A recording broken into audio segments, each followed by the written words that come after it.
into the online broadcast network, AFTERBUZZ TV. Over 20 million weekly downloads in over 150 countries, and your number one source for after-show entertainment.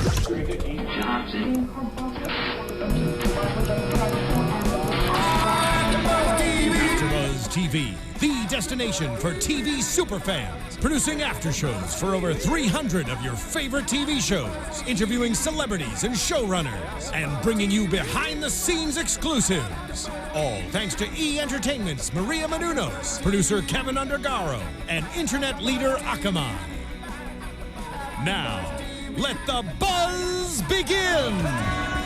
Hello everybody, you are watching and listening to AfterBuzz TV's The Voice After Show. It's Season 9, Episodes 14 and 15, the live playoffs Part 1. We're not actually covering Episode 14 because nothing happened.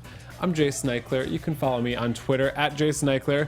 Before we get started, hit that subscribe button down there if you're watching on YouTube or listening on iTunes. Rate and comment. We always reply, even if you're kind of shitty toward us. You might notice that it's just me tonight because it's your lucky day. Since it's the lives, we thought that I could just talk and talk. I do have Marissa Serafini in my ear. Hi, Marissa. You do. Hi, Jason. My favorite engineer. Yeah, what's up? Are you ready for this? Of course. Okay, good. So this episode is a little bit different because it's the first time on The Voice that they've done the comeback artists. I know they do this on American Idol and X Factor, so it's not that original, but I feel like it has been missing from The Voice, so I'm happy they're doing it. Tonight was just Team Adam and Team Gwen. We're going to start with Team Adam. So his first contestant of the night was Blaine Mitchell, and he sang Never Tear Us Apart by NXS. Blaine's the guy that just got married. He's sort of the rocker country guy. He's kind of lost the country, and I feel like since he lost the country, he's kind of lost his place in the competition. My biggest pet peeve on these shows is when somebody sits on a stool and then stands up mid-performance. I feel like it's super corny and very like 90s boy band, but not in a good way. I just thought his stage presence was kind of blah. I know Gwen Stefani really liked it, but he has sort of this like contemporary Christian singer thing that he does when he's singing, and I'm not a big fan of it. And his voice is really good. It's just not anything that like sticks out to me. He's very vanilla, and he almost kind of like rides that Three Doors Down Nickelback kind of vibe. I feel like I almost would like to see him just super unplugged with the guitar, or do something to kind of like make him stand out, because I guess I would just call him basic. I don't know if that's mean or not, but Blaine, you got to do something to step up your game. And I'm actually surprised because I feel like Adam's arrangements tonight were really good, but I think Blaine kind of just did the exact same thing as NXS did. So I don't know if he has what it takes to stay in the competition.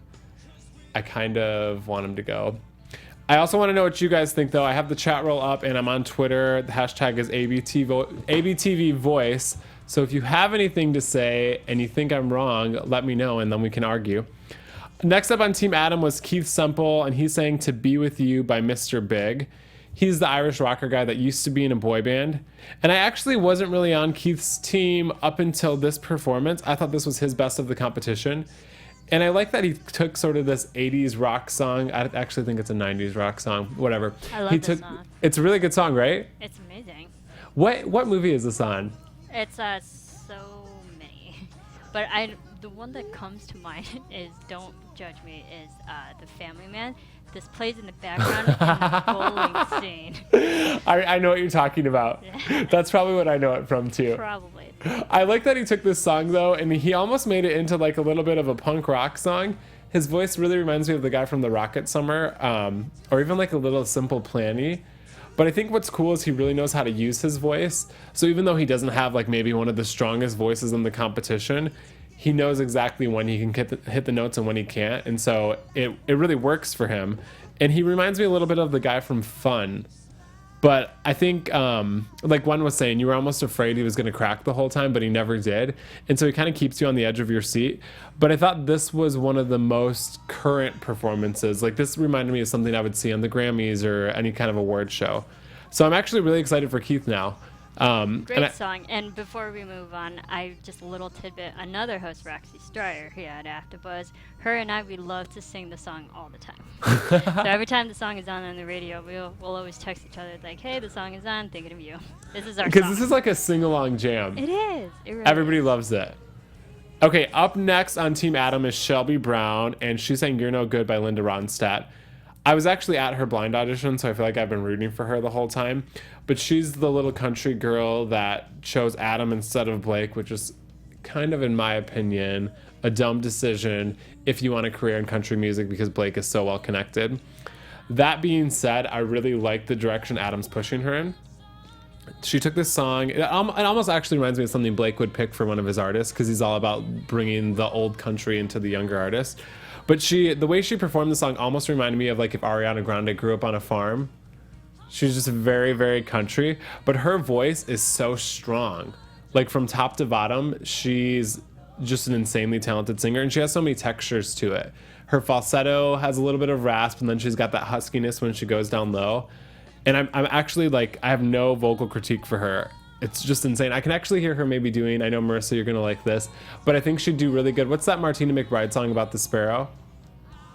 Flying Away? Flying Away. The one where she's like a broken wing? Yeah, with a broken wing. Yeah. Oh my God. This girl could nail that song. Interesting. Because I was thinking about listening to her, she kind of sounds like a little bit of Carrie Underwood. Yeah, Blake actually said she sounds like a cross between Carrie Underwood and Trisha Yearwood. Yeah, I would totally think of Trisha Yearwood as well. But she has the high notes like Martina. Okay. So I do want to hear her do it with a broken wing. I remember when Jordan Sparks did that on American Idol. Oh, and I remember when Simon Cowell said that she sang it better than the original. I was like, oh, hell no. Nobody talks about Martina like that. Hell no. I think my words of advice for Shelby would be a little bit better stage presence. If you watch her arms, they do this like weird circular motion. And I think because her vocals are that good, it's time to get like a little nitpicky on those things. I feel like the best person for stage presence is Gwen Stefani. So it'd be kind of cool if she could like step in for a second and show her how to work the stage. But vocally, I would say one of the best vocals of the night. Blake's next singer was Amy Vachal. I'm not sure if that's how you sing it. He stole her from Team Pharrell last week. And she sang The Way You Look Tonight by Frank Sinatra. This was actually, for me, one of Amy's worst performances. I thought that she sounded good, and then towards the end of it, she kind of lost her steam. And if you're watching her and not just listening, she looks bored and a little sad. And I don't know if it's because she's shy, but I remember Rihanna was mentoring her last week and said she needs to sex it up a little bit. And I think especially if you're singing these old like sort of jazz standards, you do need to have some sort of like confident sex appeal. Because if not, it seems a little karaoke, which is not necessarily true of her vocals because it's so good. But if you're watching, it's got to be the whole package. So I don't know what she should do next. But I feel like she does need to try to sing something a little bit more modern. Maybe even like a Lady Gaga song.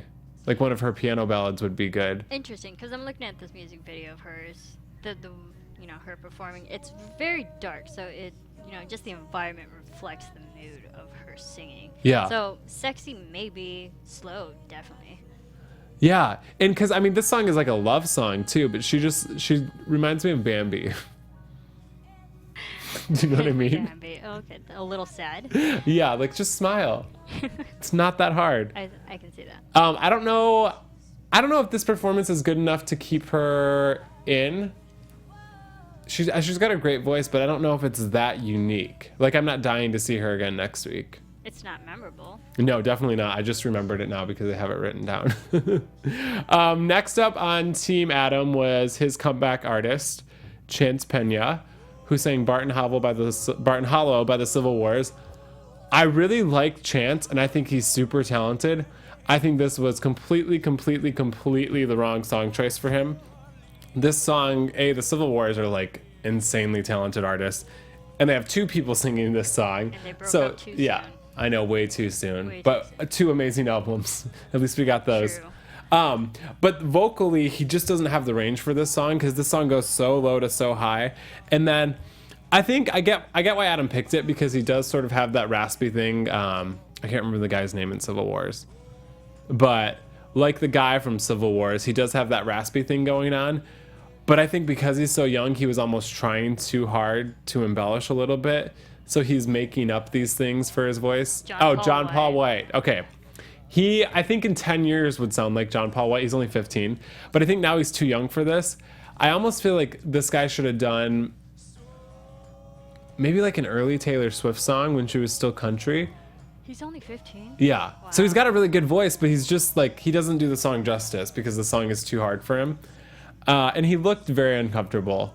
And I feel like the judges kind of felt the same way because all of their critiques on him were very like, welcome back. We're happy you made it back, which is actually something that really bothers me about The Voice. I wish that the judges would give more critical opinions at the end of their performances because it's kind of like The Voice. They always just pat people on the back. Like, oh, you did so good. But it's like, no, tell this kid what he can work on because he wants to make it through the next round. Obviously, he gets the coaching, but like, he finally gets to meet with these 4 other superstar singers. I feel like if they gave him something a little bit more helpful, it might push especially some of the younger singers forward. So Adam's final of the night, which was the final of the entire night, was Jordan Smith, who sang Halo by Beyonce. Jordan is so incredibly talented. It's disgusting. His voice is I don't even know how to explain it. He almost has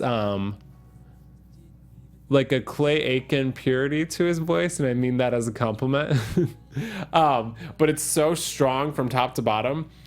And he takes a Beyonce song that like you can't do Queen Bee, and he makes it his bitch. I'm sorry for swearing if you're a child, but you need to understand that that's what he did.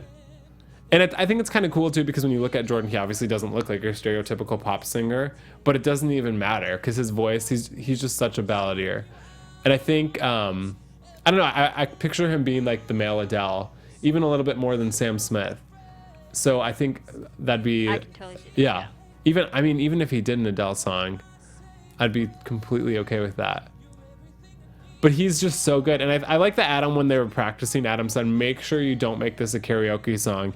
And it's kind of cool to see how talented Adam is to just sit with the band and say, okay, add in strings here. We got to get it built up. Jordan, you need to put more notes here. And then Jordan take that and completely make the song his own. Well, yeah, and I think that's great because Halo and Beyonce is so overdone so many times. Yeah. So many people have done a rendition, and then listening to this is definitely his own version. It almost reminds me of like Celine Dion did it. Amazing. Like just like, wow, it's so awesome. good. I love it. And when he did that thing at the end, I got chills everywhere. And I think it's cool too when you sing. This is an R&B song, so to not only Gwen stand up, Pharrell stand up, but see Blake stand up and give a R&B song a standing ovation, I think just goes to show how incredibly talented Jordan is. Him and what's her name, Shelby, are from Adam's team too that I think could definitely be in the finale. And I definitely want to see them there. But yeah, this was just so good. So that is Team Adam. The other 4, I don't know how great they are and if they're going to make it in the finale, but I think because he has Shelby and Jordan, he's like kind of got a chance to win. And I feel like that's usually Adam's strategy in the show is he'll get a bunch of singers and then have like 2 that are really good. So then it's like you can afford to lose the rest of them. I don't know if that's intentional or not, but I think it'll work for him. So up next is Team Gwen, and Gwen Stefani's team is super stacked this season. She's got so many amazing vocalists and artists. Her verse of the night was Regina Love, who sang Hello by Adele. It's kind of funny because I feel like not last season, but the season before, we were so over everybody doing Adele. And now that Adele is back, I'm kind of excited to hear people covering her songs on the show. And I actually really liked this song. Do you think it's too soon to cover this song, though? I was wondering that because Adele hasn't even sang this song in the States yet. She premiered it in the UK last week. Yeah.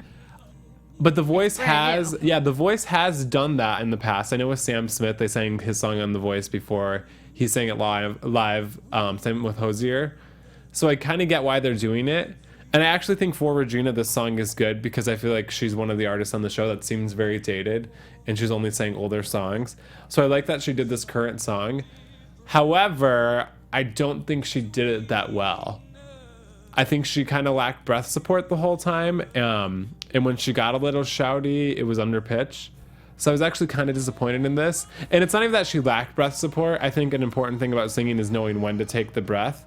And she'd just take it like in the middle of the phrases. So it sounded like she just got done running a marathon because she's like, hello from the other side. And you like, it kind of cuts off the phrases. So I was actually kind of disappointed in this. Which is sad because Regina is an incredibly talented musician, but I have a feeling we might see her go home after this. And Adele is just so hard to cover. Oh, yeah. So. And like you said, because this is the first time, if she would have killed it, then it's like, oh, damn, you did Adele's song before Adele even did it. But if it's not like 100 times better than Adele, you shouldn't even do it. True. Because I don't know, when you're hearing this for the first time, Marissa, it seems a little karaoke. Oh, I mean, a little bit. It's, and listening and watching, it looks like someone just gyrating on the stage, screaming. So maybe that's just That might be gyrating. I don't know. A little bit. Yeah, I kind of see that. But that definitely, it's not singing, it's shouting. Yeah, it was not good. Sorry, Regina. You're good though, just not your performance. Up next was Korin Bukowski, who sang, I never know how to say this. Is it Adia or Adia? I think it's Adia. From Sarah McLachlan? Yeah, I love the song. I just don't know how to say it. Adia. So actually what I was really surprised was to hear Gwen sing it in the rehearsals, and I want to hear Gwen Stefani cover Sarah McLachlan now because that was so good. But I think it's interesting to see how Gwen coaches because I feel like she has an eye for pop stardom. Because when Korin went in there, she doesn't look like a pop star or even like an artist really. And I feel like Gwen has always had a look with whatever album or whatever song she's singing. She's always like very much about image, which I think is important in pop music. So I like that she gave her a makeover and, worked on that sort of thing. I think what lacked was her vocals when she got lower. I think she's got a really strong upper register, but Korin cannot sing low notes. And I think it kind of showed how amateur she was because Sarah McLachlan is a super rangy singer. So I was kind of bummed about that. And speaking of Bambi, I feel like Korin Bukowski also sort of has the Bambi look about her, where she just looked sad the whole time. And I feel like she was trying to emote, but I don't think it worked. She looks like a younger Rose Byrne. Oh my God. The actress. Yeah. Yeah. Oh, that's funny. I didn't even notice that. But speaking of, Sarah McLachlan and Adia, Sarah McLachlan needs to come back. Oh my God, right? Hit. Love her. When was her last? I actually saw her. Do you remember the Lilith Fair? I remember it. I did not see it though. Oh, I went when Sarah McLachlan was there. Awesome. It was Sarah McLachlan and Miranda Lambert, and it was amazing. I love Sarah McLachlan. I feel like Korin might go home after this performance. And especially right now when the music cuts out at the end of it, is kind of when you think she's going to have this. When Sarah McLachlan sings it, that's when the chills come in because it's just her and the piano. And I felt like Korin kind of held back, and I wanted to hear her shout a little bit more. Overall, I would just say it was very underwhelming. Wah wah. Up next is Ellie Lawrence, who was Gwen's comeback artist. I was actually shocked this is who Gwen picked as her comeback artist because I don't think Ellie Lawrence has had very good performances on the show. I think she got voted off singing Cool for the Summer by Demi Lovato, and it was super underwhelming. However, when Gwen was kind of showing her like how to get into the stage presence and that sort of thing, I got what Gwen saw in Ellie, and I think X's and O's by Ellie King was a really good song choice for her. I just think she's not there yet. I feel like she performed the song at like a 75 out of 100. Which is good, but I think Ellie's one of those artists who needs to take some time and perform live with a band and sort of get that and then come back, and she could do a lot better because I think right now it comes across as very amateurish. And I feel like this song for me started out super good and then it got progressively worse. With her stage presence, she started out looking really comfortable, and then there was little like pockets where she just looked lost.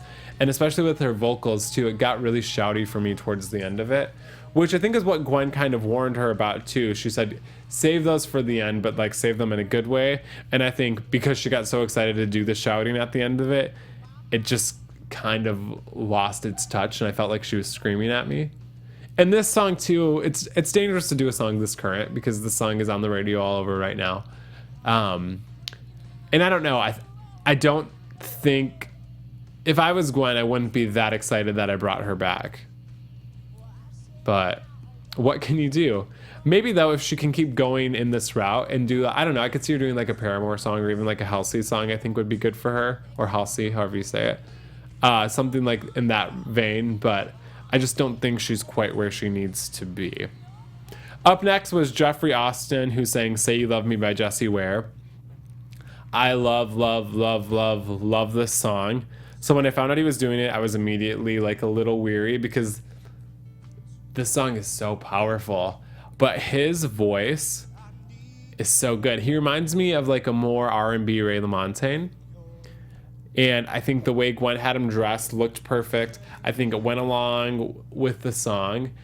And he has that thing where he has just enough rasp to make you want more, but not too much where you're like annoyed with it. Kind of what like Ellie just did.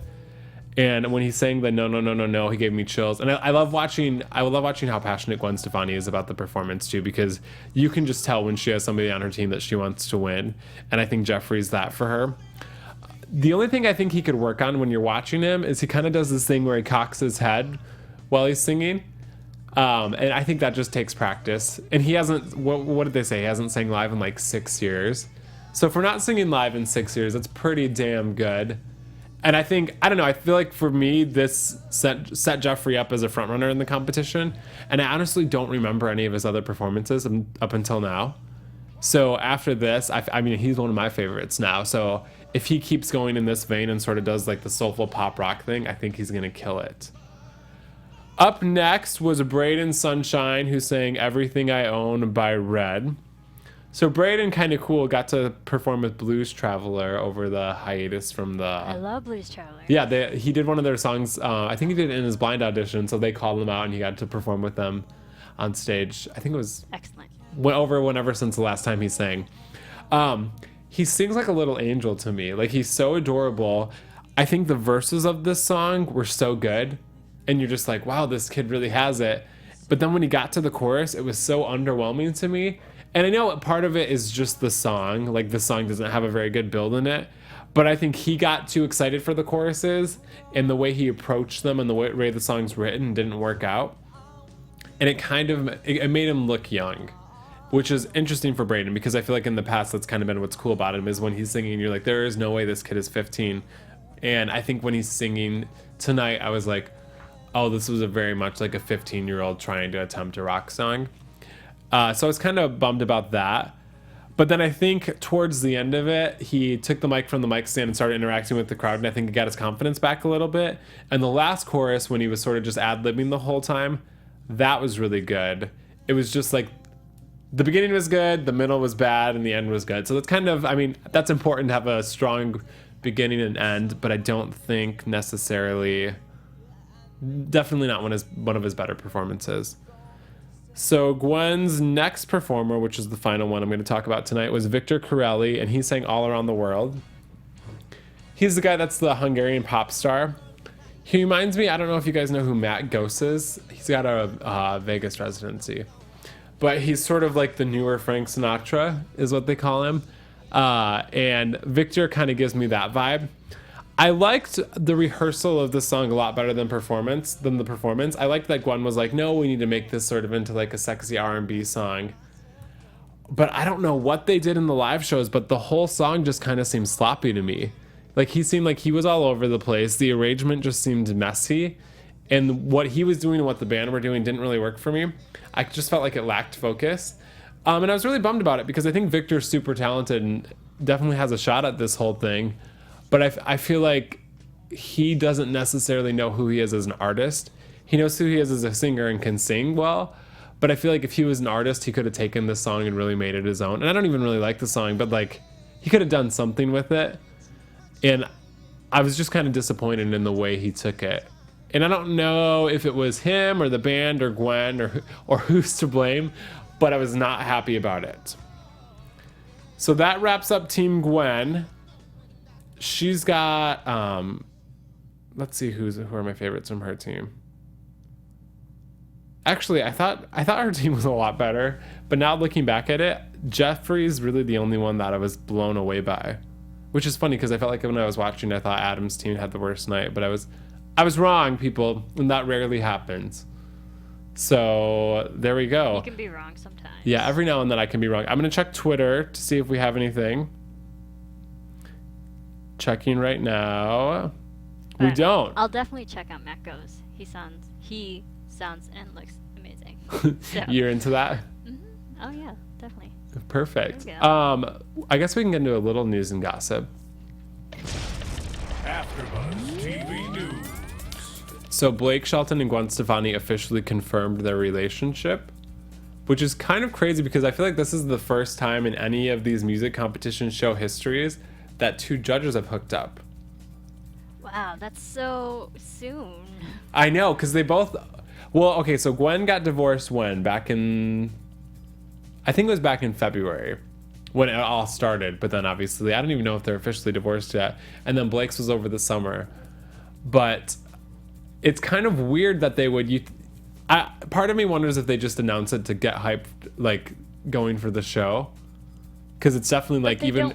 They don't need the hype because Voice already has a good, strong following now. They don't need drama to back it up. Yeah, because that's kind of when American Idol fell apart, when they had all the drama between Mariah and Nikki. And obviously this is a little different, but it almost seems a little tabloidy. I mean, maybe they really are a couple if they are good for them, and I think they're a cute couple. But it seems to me like their teams would deny till at least after the live shows. Especially because, oh, by the way, if you have questions, tomorrow I'm interviewing all the judges. So there's going to be all these press events with all the judges. And so I'm sure we won't be allowed to ask about these things. But it's shocking to me that they would kind of let these things out when they know they're going to be in the press this much. I just don't... I think it's all press publicity stuff. Publicity stunt? Yeah. The only reason I think it wouldn't be... And the fact that Blake didn't win Male Artist of the Year for CMAs, he needs something to bring him back into the spotlight other than the show. Oh.